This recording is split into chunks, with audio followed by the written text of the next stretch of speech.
বানাবো কচু পালং শাক দিয়ে তরকারি। 5 ফোড়ন দিয়ে দিলাম, 2টো শুকনো লঙ্কা, তেজপাতা,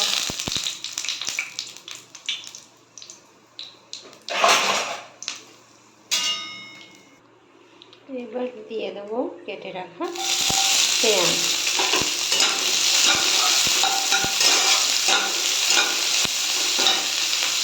দেখো পেঁয়াজটা ভাজা ভাজা হয়ে গেছে। এবার কেটে রাখা আলু আর কচুগুলো এর মধ্যে দিয়ে একটু ভেজে নেব, হালকা করে ভেজে নেব।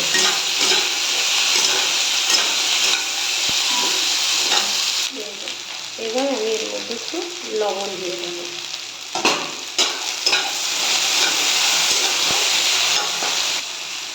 এবারে এর মধ্যে দিয়ে দেবো জিরে গুঁড়ো, তারপরে দেবো একটু ধনে গুঁড়ো, দিয়ে ভালো করে এটা ভেজে নেব।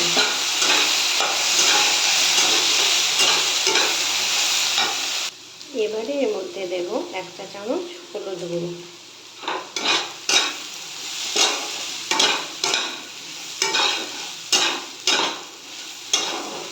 এই সবজির মধ্যে একটু জল দেব না, জল ছাড়াই সবজিটা বানাবো, কারণ পালং শাকের মধ্যে দিয়ে অনেক জল বেরিয়ে যাবে।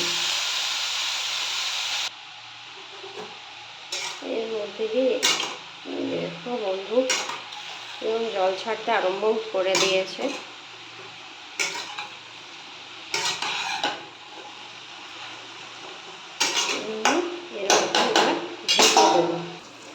দেখো বন্ধুরা কিরকম জল বেরিয়েছে শাক থেকে। এটাকে একদম আমি লো ফ্লেমে করে বানাবো, একটুও জল দেব না, এরই জলে পুরো সবজিটা রান্না করব। থোড়া একটু স্বাদের জন্য চিনি দিচ্ছি।